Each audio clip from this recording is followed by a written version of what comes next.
जानते भगवान नरसिंह देव क्यों आए मायापुर में?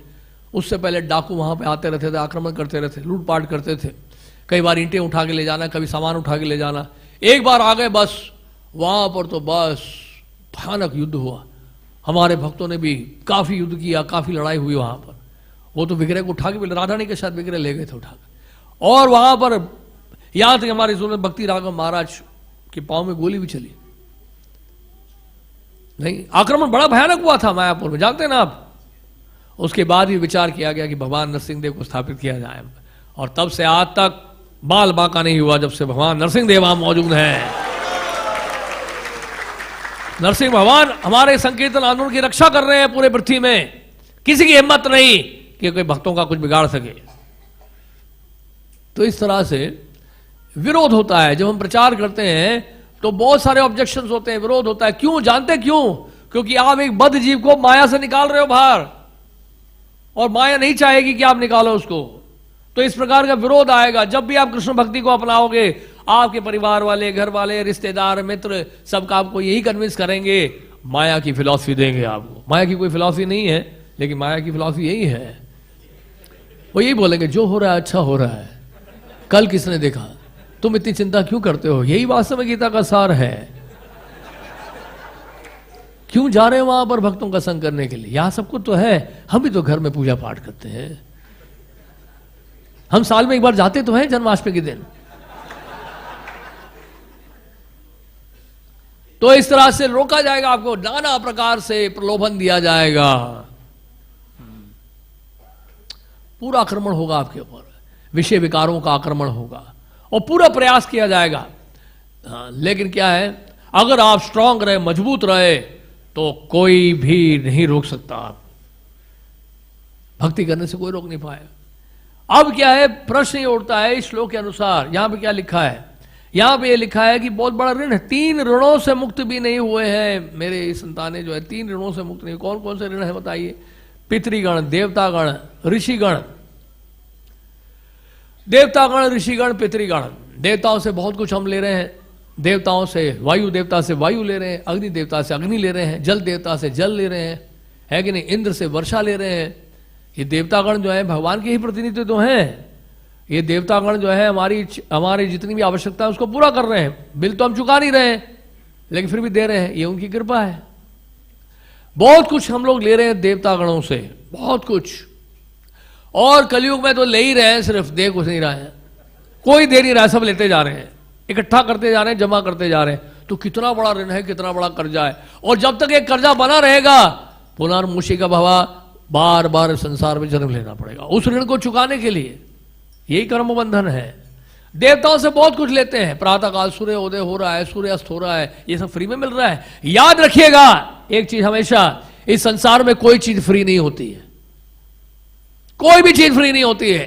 अगर आपने किसी से कुछ लिया है, अगर आप बदले में कुछ देते नहीं है, तो वो ऋण चढ़ जाता है आपके ऊपर, पक्का 100% ऋण, उसका मोल चुकाना पड़ता है। इसलिए मनु संहिता में लिखा, द्रव्येण मूल, क्या, द्रव्येण मूलेन शुद्ध्यति, द्रव्य मूलेन शुद्ध्यति। यानी अगर कोई द्रव्य खरीदते हैं, कुछ सामान खरीदते हैं, तो उसका मूल्य चुकाना होता है, तब जाके वो शुद्ध होता है। नहीं तो वो कर्म बंधन है। किसी से कुछ भी ले रहे हैं तो बदले में कुछ देना चाहिए। आपको कोई गिफ्ट भी दे रहा है जन्मदिन के उपलक्ष्य में, हम लोग इंतजार करते हैं कि हमारा जन्मदिन कब आएगा, और आएंगे भक्त लोग कुछ ना कुछ लेकर, इच्छा बनी रहती है। तो बदले में क्या है कि अगर आप कुछ दोगे नहीं, जब उनका जन्मदिन आ गया आप कुछ नहीं दे रहे, अब ले ही रहे हो, इकट्ठा कर लिया बहुत सारा सामान आपने, नहीं, और लोग प्रशंसा कर रहे हैं, उसको भी स्वीकार कर लिया, बदले में आप उनकी प्रशंसा नहीं कर रहे हैं। आपने देखा होगा हमारे गुरु महाराज को, जब भी व्यास पूजा के दिन जब उनके गुरु भाई प्रशंसा करते हैं, तो गुरु महाराज माइक वापस लेते हैं और तुरंत उनकी प्रशंसा करना शुरू कर देते हैं। देखा आपने? तो रिटर्न जरूर मारना है, वापस देने की आदत हमें डालनी है। अगर कोई हमारी प्रशंसा कर रहा है तो हमें उनकी प्रशंसा करनी है, नहीं भी कर रहा है तब भी करो, क्या दिक्कत है आपको? ये नहीं कि जब करेगा तभी मैं करूंगा। मैं तो इसलिए बता रहा हूं कि कर्जे की बात बताई जा रही है यहां। तो किसी से कुछ भी लेते हैं, जो हमारा गोल्डन प्रिंसिपल ये होना चाहिए कि हमें भी उनकी सेवा करनी है, केवल सेवा लेनी नहीं है हमें। अगर आपके लिए किसी ने थोड़ी सी भी सेवा की है, उसकी सेवा कर। भगवान कृष्ण का भाव यही है, भगवान कृष्ण की कोई इतनी सी भी सेवा करता है, भगवान उस सेवा को सुमेरु पर्वत जैसा मानते हैं। जानते हैं आप, इस शास्त्रों में लिखा हुआ है गिलहरी की इतनी सी सेवा को भगवान श्री राम ने इतना बड़ा स्वीकार किया है, क्योंकि भाव उनका जो है उस गिलहरी का अनुकूल था, सेवा उन्मुख थे वो गिलहरी। तो यहां पर यही बता रहे हैं कि देवताओं के प्रति हमारा ऋण है, देवताओं से बहुत कुछ हम लेते हैं, देवताओं के लिए कुछ करना चाहिए। तो शास्त्रों में क्या बताया गया है? कर्मकांडी यज्ञ बताया गया। उस यज्ञ के द्वारा देवताओं को प्रसन्न किया जाता है और देवता प्रसन्न होकर उनको आशीर्वाद देते हैं। तो ये कर्मकांड का विधान है कि देवताओं के लिए कुछ करना पड़ता है। इसलिए हम देखते हैं कि क्या नंद महाराज क्या कर रहे थे? यज्ञ की तैयारी कर रहे थे। किसके लिए? इंद्र के लिए। और वहां पर ब्रजवासी जितने भी इकट्ठे हुए थे उन्होंने सामान भी इकट्ठा किया था, सामग्री भी एकत्रित की थी यज्ञ के लिए, बहुत सारे पकवान भी बन रहे थे, वो सब इंद्र के लिए किया जा रहा था। लेकिन कृष्ण ने देखा इंद्र के लिए यज्ञ किया जा रहा है, व्हाट इज द पर्पस? तो नंद महाराज से तर्क वितर्क शुरू हो गया। और यहां पर वास्तव में भगवान कृष्ण चाहते थे कि इंद्र की पूजा बंद हो और गिरिराज गोवर्धन की सेवा शुरू हो। बोलो गिरिराज गोवर्धन की जय। बस उन्होंने जो है नास्तिक सिद्धांत कर्म मीमांसा दर्शन प्रस्तुत कर दिया। उन्होंने कहा कि वास्तव में जो अच्छा कर्म करेगा उसको अच्छा फल मिलेगा, जो बुरा कर्म करेगा उसको बुरा फल मिलेगा। इसमें देवता कहां से बीच में आ गए? नहीं, बरसात तो वहां पे भी हो रही है, बरसात तो वहां पे भी हो रही है जहां कोई यज्ञ नहीं करता है। समुद्र में कौन यज्ञ कर रहा है? पहाड़ों में कौन यज्ञ कर रहा है? वहां बरसात हो रही है कि नहीं हो रही है? बताइए। तो यज्ञ की क्या आवश्यकता है? तो इस तरह से बहुत तरीके से कन्विंस किया कृष्ण ने नंद महाराज को। और नंद महाराज इसलिए कन्विंस नहीं हुए कि कन्विंस होना था उनको, वो इसलिए कन्विंस हुए क्योंकि नंद महाराज को कृष्ण से प्रेम था। कृष्ण से प्रेम होने के कारण वो स्वीकार कर ले, ठीक है बेटा, जैसे आप कहते हो वैसे ही करेंगे, हम गिरिराज जी की पूजा करेंगे। लेकिन हम इतने सारा पकवान बना लिया, इतनी सारी सामग्री इकट्ठी कर ली, अब गिरिराज जी के लिए करेंगे तो बहुत समय लगेगा उसमें। उन्होंने कहा कोई दिक्कत नहीं है। उन्होंने कहा जो सामग्री आपने इकट्ठी की है, जो पकवान बनाए हैं, वो आप किसके लिए बनाए? गिरिराज जी को अर्पित करें। ये तो बहुत बड़ा जो है अहंकार के ऊपर चोट था इंद्र के लिए, जो मुझे अर्पित होना था वो गिरिराज जी को अर्पित कर रहे हैं। तो देखिए, इसलिए इंद्र क्रोधित हो गए। देखिए, इंद्र को क्रोध आ गया, और इंद्र को जब क्रोध आया तो वो भूल गए वास्तव में कहां वर्षात कर रहे हैं, वो कहां वो वर्षा करने वाले हैं। सोचना चाहिए ना, ब्रज में है, ब्रजवासियों के ऊपर, और वो भी ठाकुर जी वहां खड़े हुए हैं। किससे आप जो पंगा ले रहे हो? वो क्रोध में आने से ये होता है, आप भूल जाते हो सामने वाले व्यक्ति को कि कौन है क्या है करके। बस वर्षा शुरू कर दी, तेज वर्षा शुरू हो गई ब्रज में, वृंदावन में इतनी वर्षा हुई, इतनी वर्षा हुई बस। लेकिन क्या हुआ? गिरिराज की वर्षा हुई तो कृष्ण ने देखा, बस और समय चक्र छोड़ दिया, सुदर्शन चक्र छोड़ दिया गिरिराज जी के ऊपर, और उसके ताप से जो है, आप जानते हैं वे एक भी बूंद पानी जो है नहीं गिर रहा था पृथ्वी में। और कृष्ण अपने घर से निकले, गिरिराज जी को धारण कर लिया। जितने ब्रजवासी थे गिरिराज जी की शरण में आ गए, ग्वाल वाल गाय बछड़े सब, जितने सखा हैं, गोपियां हैं, नंद महाराज, माता यशोदा, श्रीमती राधा रानी, सब आ गए गिरिराज जी के नीचे, गिरिराज जी की शरण में आ गए। भगवान की शरण जैसे ही ली भक्तों ने, भगवान ने रक्षा प्रदान की। यही तो भगवान गीता में कह रहे हैं, सर्वधर्मान परित्यज्य माम एकम शरणम व्रज आम त्वाम सर्व पापेभ्यो मोक्षयिष्यामि मा शुचा। सभी धर्मों को त्याग कर केवल मेरी शरण में आ जाओ, मैं तुम्हें सभी पापों से मुक्त कर दूंगा, सभी कर्जों से मुक्त कर दूंगा। कहने का मतलब, पाप का मतलब क्या है यहां पर? ये कर्जा ही तो बहुत बड़ा पाप है हमारा। ये कर्जा पाप नहीं तो और क्या है? यहां पर नारद जी को बोल रहे हैं, क्या बोल रहे हैं? पाप कर। लेकिन वास्तव में देखा जाए, जो इस संसार के इस जन्म मृत्यु जरावारी के चक्र में फंसा हुआ है, वही तो वास्तव में पाप कर्म कर रहा है। तो ऐसे पाप कर्मों से छुटकारा दिला रहे भगवान कृष्ण। और यहां पर श्रीमद् भागवत का श्लोक उदित कर रहे हैं प्रभुपाद जी, देव ऋषि भूतात्मा नृणाम पितृणाम न किंकरो नायम ऋणी च राजन सर्वात्म समर्पण यह शरणम शरण्यम गतो मुकुंदम परिहृत करतुम। यानी कि कोई भी हो, देवतागण हो, पितृगण हो, इन सब के प्रति हमारा ऋण है। तो यहां क्या है? देवताओं के प्रति ऋण है, पितरों के प्रति ऋण है। पितरों से, अपने माता पिता से, फोर फादर से हमने बहुत कुछ लिया है। बचपन से आपका लालन पालन किया था किसने? आपकी माताश्री ने। आपके पिता ने आपको स्कूल भेजा था, पढ़ाया लिखाया था, बहुत ऊपर आपके ऊपर धन खर्चा किया। अब उम्मीद की जा रही है कि आप जो है नौकरी करके, जॉब करके, अमेरिका जाके कमा के वापस दोगे रिटर्न। आपके मेरे ऊपर बहुत कर्जा है, कई बार बोलते हैं मेरे ऊपर बहुत कर्जा है, इंजीनियरिंग के लिए मैंने बहुत पैसा लिया था, अब वापस करना है मुझे घर वालों को, है कि नहीं? बोलते नहीं बोलते हैं?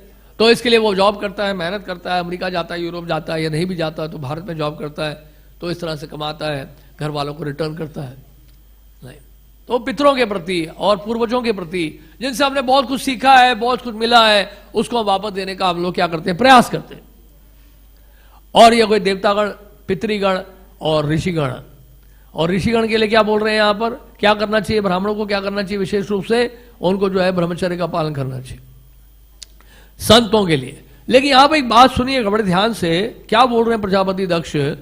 अब भी वह संत पुरुषों, देवताओं तथा अपने पिता के ऋणी है।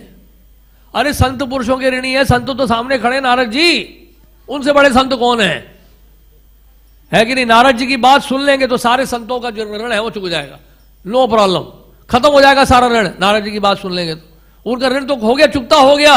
नारद जी की बात जैसे ही सुनी, जो इतने बड़े संत हैं, वो संतों के प्रति जो ऋण है वो समाप्त हो गया, कोई डेट ही नहीं रहा, है कि नहीं? इसलिए क्या है, प्रभुपाद जी कहते हैं अगर कोई वास्तव में संसार त्यागता ही है केवल भगवान कृष्ण की सेवा के लिए, अभी सेवा उसने प्रारंभ नहीं की पूरी तरह से, केवल संसार त्याग ही देता है भगवान कृष्ण की प्रसन्नता के लिए, उसको भी भगवान ऋण से जो है फ्री कर देते हैं। कई बार प्रश्न पूछते हैं, प्रभु जी हमने तो पूरी तरह से शरणागत नहीं हुए, तो हमारे पर तो कर्जा है ना? अभी नहीं। अगर आप ट्रेन में चढ़ गए हो, भले ट्रेन अभी तक चली नहीं है, आज नहीं तो कल, अभी नहीं तो बाद में ट्रेन चल पड़ेगी, आप पहुंच जाओगे अपने लक्ष्य तक। पहुंच तो गए, ट्रेन में चढ़ तो गए आप, तो जैसी ट्रेन में चढ़ गए आप कर्जे से मुक्त हो गए। भक्ति का शुभ आरंभ करते हुए भगवान की ऐसी शरण हम लोग लेते हैं, हम कर्जे से मुक्त होने लग जाते हैं। तो कहने का मतलब यह है कि यहाँ पर नारद जी जो है उनको सही वास्तव में संत मिले हैं, प्रजापति दक्ष पुत्रों को, उनका उद्धार हुआ है, उनके ऊपर बहुत कृपा हुई है। अब देखिए क्या है, हमारा तो कर्जा भगवान के प्रति है, गुरु के प्रति है, वो ऐसा कर्जा है जिसको कभी चुकाया नहीं जा सकता है। नहीं, एक बार एक शिष्य ने पूछा प्रभुपाद से कि प्रभुपाद हम आपका ऋण कैसे चुका सकते? तो प्रभुपाद ने जानते क्या बोला? गुरु का ऋण कभी नहीं चुकाया जा सकता, लेकिन अगर आप सेवा का भाव बनाए रखते हो, सेवा करने का प्रयास करते हो, प्रचार करते हो, if you preach vigorously, Prabhupada ने कहा that will please the spiritual master. नहीं तो गुरु का ऋण कैसे चुका सकते हैं? इसलिए भगवान कृष्ण उद्धव जी को कह रहे हैं कि अगर वास्तव में अगर दक्षिणा देना चाहते हो तो ये भाव व्यक्त करते हैं हम दीक्षा के समय, कैसे दक्षिणा देकर ये भाव व्यक्त करते हैं हम लोग, नहीं तो। लेकिन वास्तव में दक्षिणा क्या है? भगवान कृष्ण उद्धव जी को कह रहे हैं दक्षिणा ज्ञान संदेश।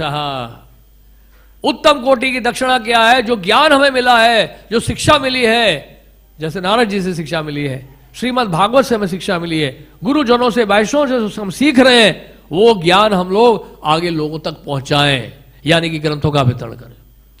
ग्रंथों का वितरण करेंगे, ये सबसे उत्तम कोटि की दक्षिणा है गुरु के लिए। ऐसा भगवान कृष्ण उद्धव जी को बोल रहे हैं दक्षिणा ज्ञान संदेश। और ये संदेश देते आप जब, तो जितने लोगों को ये संदेश मिल रहा है उन सबका ऋण चुकता हो रहा है, वो सबका ऋण चुकता हो रहा है, वो सब भक्ति में लगेंगे, वो सब कृष्ण की सेवा में लगेंगे, वो सब ऋण से मुक्त हो जाएंगे। नहीं तो ऋण बना रहेगा जन्म जन्मांतर तक, हम ऋण को चुका ही नहीं पाएंगे। जैसे ही हम इस संसार में सांस लेने लगते हैं, उसी समय हमारा ऋण शुरू हो जाता है, उसी समय। इसलिए चाणक्य पंडित ने कहा है अग्नि और रोग बीमारी, अग्नि, रोग और कर्जा, इसको जल्दी से जल्दी चुकाना चाहिए। अगर घर में आग लग गई, बोले ठीक है मैं आ रहा हूं, पहुंच जाऊंगा, जब तक कुछ मत करना, ठीक है, please wait, have some patience. जैसे प्रभुपाद जी स्टोरी सुनाते हैं दो आलसी लोगों की, वो बेचारे ठंड में लेटे हुए रजाई में, और रजाई में लेटे हुए हैं तो आग लगी घर में। अब ठंड के कारण उठ नहीं रहे। एक ने कहा जानते हो घर में आग लगी, लगने दो यार, क्या है अभी कौन उठेगा। घर में आग लगी, आग फैल रही है, और दूसरे कमरे तक आग पहुंच गई। जानते हो दूसरे कमरे में आग लग चुकी है, लगने दो, यहां तो नहीं लगी ना आग, हम अभी भी सेफ है, मैं सो रहा भैया, मैं नहीं उठूंगा, मेरे बस का नहीं है। अब इस कमरे में भी आग लगने लग गई, खिड़कियों में, दीवारों में, सब जगह आग लग रही है, और ये दोनों फिर लेटे हुए हैं। तो आलसी व्यक्ति ने कहा अब तो उठ जाओ, आग लग गई है, सामने देखो आग है। कोई थाम नहीं है ना, यहां तो नहीं आई बिस्तर में, तो आग नहीं आई, बिस्तर तक पहुंची आग, तो फिर सोने लगा वो। और आग धीरे धीरे जब फैलने लगी पलंग तक पहुंच गई, नहीं पलंग के नीचे के हिस्से में जो आग लगने लग गई, और ये आग लग गई यार, नीचे आग लगी, अब तो उठो। बोलते नहीं नहीं देखो आग नीचे लगी, ऊपर कहां लगी। तो कहने का मतलब ये है कि अग्नि को जल्दी जो है बुझाना चाहिए। अग्नि हो गया और कर्जा हो गया और रोग हो गया, नहीं इतने भी हम लोगों को जो है गुणातीत नहीं होना है कि रोग को पालते रहे हम।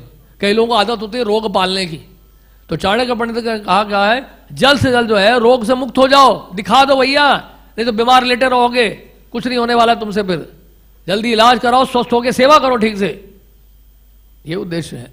और इसकी तरह से रोग हो गया, अग्नि हो गया और कर्जा हो गया। कर्जा लिया जल्दी से जल्दी चुकता करो, इसी जन्म में चुकता कर दो, नहीं तो अगले जन्म के लिए कैरी फॉरवर्ड हो जाएगा, दिक्कत हो जाएगी, फिर से संसार में आना पड़ेगा उस कर्जे को चुकाने के लिए। दे दो वापस जिससे लिया है। आप समझ इस बात को? तो इसलिए हमने बहुत कुछ लिया है, अगर संसार से लिया हुआ है तो वो तो हमने चुकता कर दिया, कृष्ण की शरण में आ गए। अभी अब गुरु से वैष्णवों से तो बहुत कुछ ले लिया हमने, प्रभुपाद जी से बहुत कुछ ले लिया, इस संस्था से बहुत कुछ ले लिया। अगर हम नहीं देंगे तो दोबारा तो आना ही पड़ेगा फिर से इसी जगह पर चुकता चुकाने के लिए, यानी कि कर्जा चुकाने के लिए फिर से आना पड़ेगा इसी संस्था में और कर्जा चुकाने के लिए फिर से आओ, प्रचार करो, सेवा करो, नहीं। तो कहने का मतलब है कि आज जैसे जैसे जो कलयुग बढ़ता जा रहा है, इतना आसान नहीं है भक्ति करना। भक्ति करना बड़ा कठिन हो गया है, शरणागत होना बड़ा कठिन हो गया है, क्योंकि आज के समय में बहुत सारी शाखाएं बन गई। बहुशाखा अनंताश बुद्धयो अबुद्धयो व्यवसायी न, बहुत सारी शाखाओं में बढ़ चुके हैं हमारी बुद्धि। कई जगह पे बहुत डिस्ट्रैक्शन है, बहुत सारी जो है बाधाएं हैं, बहुत सारी डिस्ट्रैक्शन। कलयुग जैसे जैसे बढ़ता जा रहा है, माया का प्रभाव, माया और शक्तिशाली होती जा रही है, इसलिए भक्त जो है ठीक से भक्ति नहीं कर पा रहे हैं, वो गंभीरता नहीं आ रही है, वो सीरियसनेस नहीं आ रहा है स्पिरिचुअल लाइफ, क्योंकि इतना डिस्ट्रैक्शन है। माया पूरा प्रयास कर रही है आपको लुढ़काने का, आपको वापस ले जाने का, माया जगत में पूरा प्रयास कर रही है। आ जाओ आ जाओ आ जाओ, हम असाए हैं, तुम वहां चले गए, हमारा क्या होगा, वापस आ जाओ आ जाओ आ जाओ। बहुत सारा इमोशनल ब्लैकमेल होता है, और इस तरह से उस इमोशन में आप फंस गए तो हो गया फिर छुट्टी। जैसे वो बड़ा अच्छा दिखाया है वीडियो में, क्या दिखाया है, एक मगरमच्छ के सामने एक बच्चा खेल रहा है और हंस रहा है बार बार, देखा आपने? वो बच्चा हंस रहा है, वो बच्चे के हाथ में मोबाइल नहीं दिखाया, मोबाइल दिखाना चाहिए था। वो बच्चा मोबाइल लेकर हंस रहा है, गेम्स खेल रहा है, अलग अलग चीजें देख, वीडियोस देख रहा है, यूट्यूब देख रहा है और देखते देखते मगरमच्छ के सामने हंस रहा है, और धीरे धीरे मगरमच्छ ने पकड़ लिया उसको, दबोच लिया मगरमच्छ ने अपने दांतों के बीच, हो गई छुट्टी। इसलिए माया से सावधान, माया के साथ मत खेलो। माया के साथ हम खेलते हैं, थोड़ा देख लें तो क्या फर्क पड़ता है, क्रिकेट ही तो खेल रहे हैं, 4 नियम तो नहीं टूट रहे हैं ना। वो देखो जू, देखो जू, ये आदमी नीचे घुस गया है जहां शेर खड़ा है, शेर उसको कभी भी खा सकता है। बोलते ये कौन से भक्ति का अंग है प्रभु जी? 64 भक्ति के अंगों में तो नहीं आता है। चुप हो जाओ यार, कभी कभी तो थोड़ा चेंज होना चाहिए, वैरायटी होनी चाहिए। 1 आध मिनट के लिए देख ले तो क्या फर्क पड़ता है, तुम भी देखो, ये देखो क्या हो रहा है, अब ये शेर झपटा मारेगा। या फिर देखते हैं एक वानर जो है ऊपर जो है टहनियों में घूम रहा है, ऊपर नीचे घूम रहा लंगूर है, वो एक टहनी से दूसरे टहनी में जा रहा है, दूसरे से तीसरे टहनी में जा रहा है, और एक शेर नीचे है। शेर नहीं चढ़ पाता ना, चीता तो चढ़ जाता है, शेर नहीं चढ़ पाता पेड़ में, तो शेर बार बार उछल रहा है उसको पकड़ने के लिए, और वो वानर कभी इधर करता है कभी उधर उछलता है, और बीच बीच में कभी थप्पड़ भी मारता है शेर को। देखा है ना अपने वीडियो, देखा है?